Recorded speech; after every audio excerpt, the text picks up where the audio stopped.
I've said it publicly many times, and I'll say it once more, no other president, no other administration in American history has given so much to HBCUs so quickly, so clearly, and with a clear vision for doing more. And we just want to applaud this administration for that work.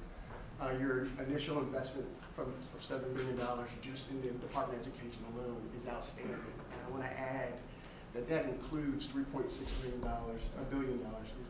during the pandemic, which was critical for us. $1.6 billion in loan forgiveness for infrastructure concerns at HBCUs. 45 public and private HBCUs benefited from that work. Another $1.45 billion in annual appropriations, and $12 million, which might not sound like a lot of money to any of you, but was really important when HBCUs were under terroristic threat not so long ago. So just to give you a sense of that commitment, we have framed our recommendations around President Biden, Vice President Harris's core fundamental tenets in that regard. And therefore, one, let's continue to work on infrastructure, both as it relates to physical infrastructure and technological infrastructure. We already know that HBCUs were the best return on investment in higher education. We provide a quality education, and we want our living and learning spaces to match that quality education. Two, let's make sure we're spending time continuing to build the research capacity of our institutions. We think we have unique expertise across an array of disciplines that will help the American economy. And we have a number of HBCUs who are in the R2 position, which is the Carnegie classification, that are ready for their R1 status. Three is connected pathways, and the President and the Vice President have already done this, particularly as it relates to using the bully pulpit to spend time with industry supporting this notion of real opportunities for our students from the time they come to our campuses through graduate school. And then finally is HBCU preservation and growth. And we believe that that is critically important because, as many know, particularly my colleagues in this room, still the #1 factor for a low resource student getting into the middle class who is African Americans is their attendance at an HBCU. So I'm very proud to chair this body. I'm very proud of my colleagues and continued work. I'd only add that our report comes with a detailed fact pattern established by the Institute for Black Economic Mobility at the McKinsey Institute that they provided pro bono. So we believe our work is real, sound, and will really help set the trajectory for our institutions. With that, I am proud to introduce and turn it over to my dear friend, President of the United States. Tony, thanks for the introduction. And Dr. Glover, thank you for co-chairing this effort. Look, and the Board of Advisors, I think we make it, with your help, we're making a lot of progress, a lot more to do.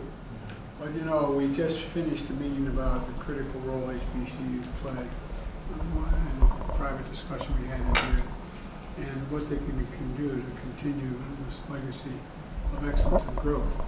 You know, it's not just about, you know, hourly wages. It's about being able to accumulate wealth, being able to focus on more than just what you're going to put on the table tonight. And we've done a good job on that, but there's a lot more to do.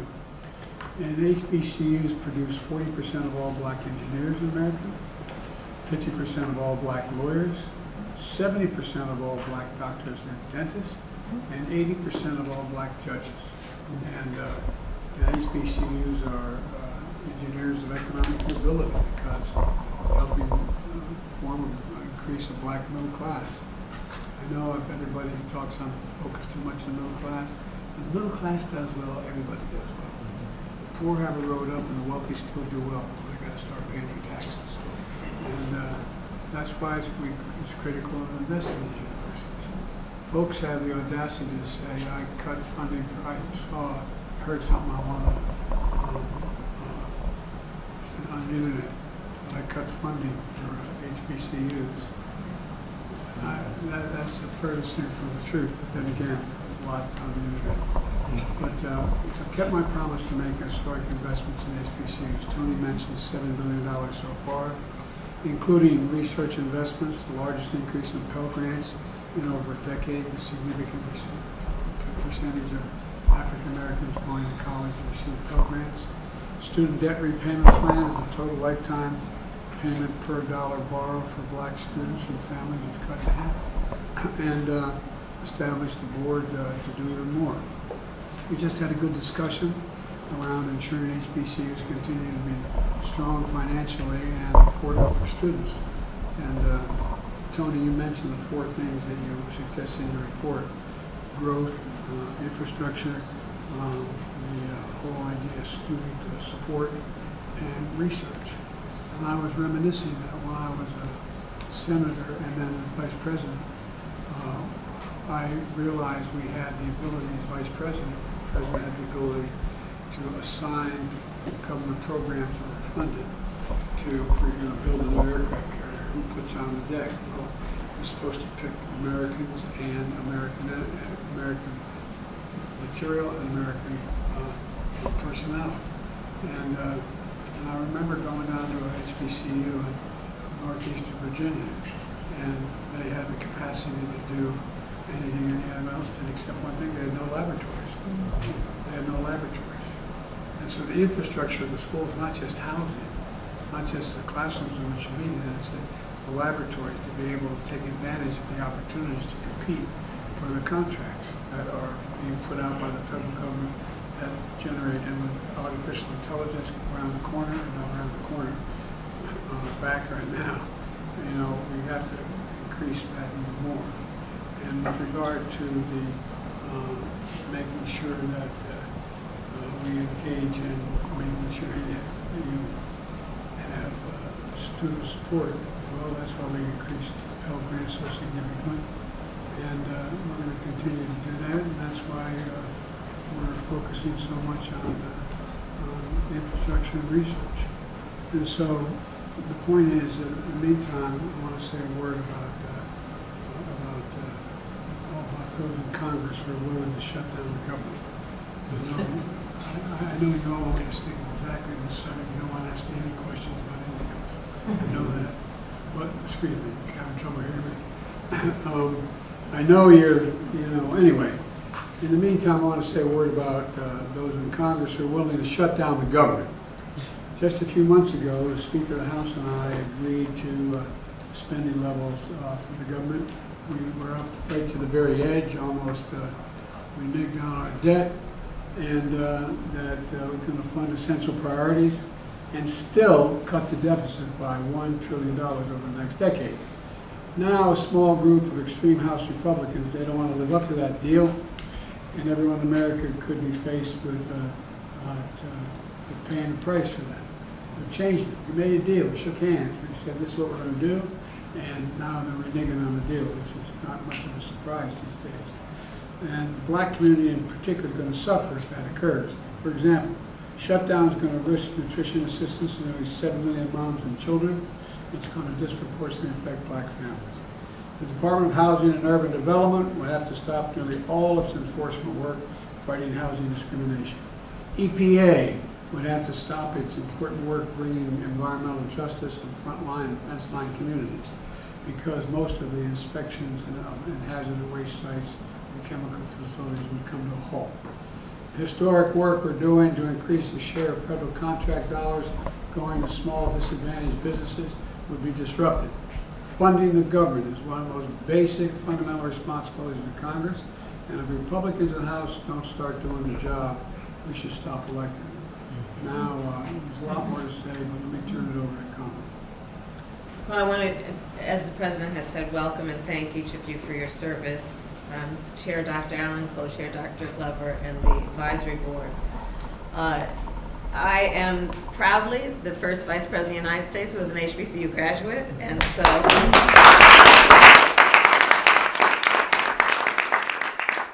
She made her staff wear the Howard jersey. So the work of this esteemed group of leaders under the guidance of our President is especially meaningful to me for many reasons.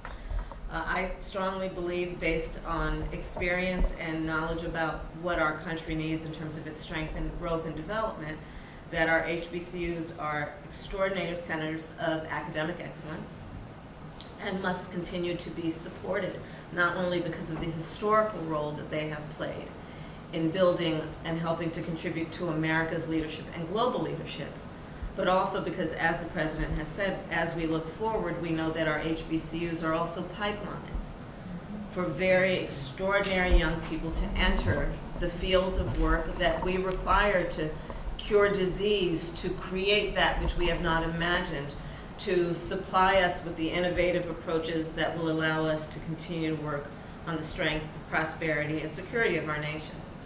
So for all of those reasons, I thank this group for the work you do in advocating for the resources and the growth of our HBCUs. HBCU graduates are in every room where important decisions are made, and they should be. Right now, among the many issues that we are tackling is how will we address artificial intelligence.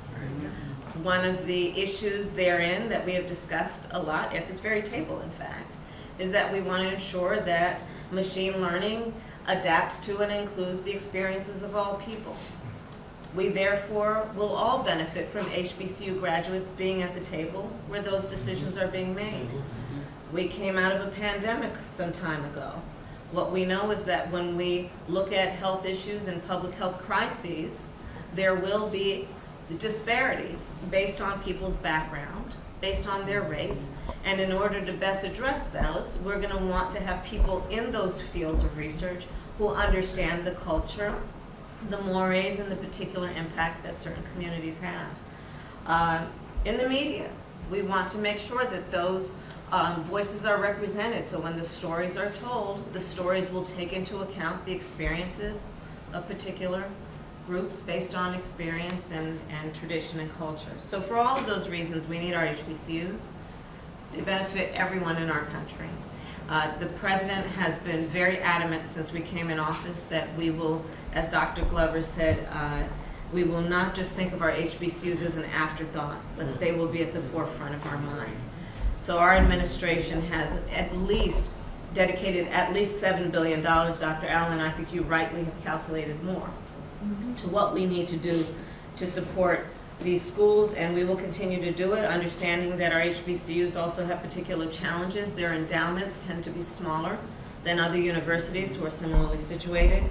50% of our HBCU buildings are in need of repair, and 70% of the students at HBCUs are Pell Grant eligible. These are all areas that our administration has been working on, and we will continue to do that work. And again, I cannot thank our President enough. Sometimes I think he almost wants to let me know that he has spent more time in an HBCU than I have. It becomes the source of a healthy debate between he and I in the Oval Office, quietly. But President Biden, I thank you for all that you do on leadership on this issue and so much more. And I'll turn it over to Mayor Benjamin. Before you do, look, one of the things that keep in mind as a good measure, I think, is that land-grant universities, and HBCUs mostly land-grant universities, as my university, Delaware State University. Land-grant universities used to be robustly supported by their state legislative bodies. They would support, in some cases, up to 60% of the land-grant budget for that university. Well, since the 1987 to 2000, Yes. land-grant universities have lost, black and white, more than $13 billion in investment from the state government to help them. And that has exacerbated the problem, and for particularly black land-grant universities, HBCUs. And I think it's important that we understand that, you know, the one thing and I know you're tired of hearing me say this about all my initiatives on the economy as well, is that if land-grant universities and, for example, HBCUs are doing extremely well, they're producing students that are going to make us wealthier, make us smarter, make us more compatible. It helps everybody. Everybody does better in the whole United States when the potential of HBCUs is realized. Everybody. And so I make no apologies for the kind of effort we're expending on HBCUs, and I did spend probably more time on campus, but I didn't do nearly as well. land grant university I went to at Delaware for. Howard University. But all kidding aside, it really makes a lot of difference. I'll turn it back to you, Steve. Thank you so much, Mr. President, Mr. Vice President, our chairs down this amazing body for your leadership. We're gonna wrap it up right now and set the press exit. Thanks, guys. Thank Mr. President, do you support UAW demands? Let's go. Thank you so much. Let's go. Thank you. UAW demands. UAW demands, Mr. President. I heard Do you support the UAW? one at a demands? time. Mr. President, do you support the UAW demands? I think the UAW gave up an incredible amount back when the automobile industry was going under. They gave everything from the pensions on, and they saved the automobile industry. And I think that now that the industry is roaring back, they should participate in the benefit of that. And you take a look at the significant increase in salaries for the executives and growth of the industry, they should benefit from it. So yes, I always support the UAW. Thanks, guys. Okay, Let's thank go. you, Thank you. everybody. Everyone. Thank you. Thank you, guys. Let's go. Thank you. William, speak. Thank you. Let's go. Thank you. Thank you all. Thanks. Thank you, Mr. President. Thank you. Thank you. Thank you.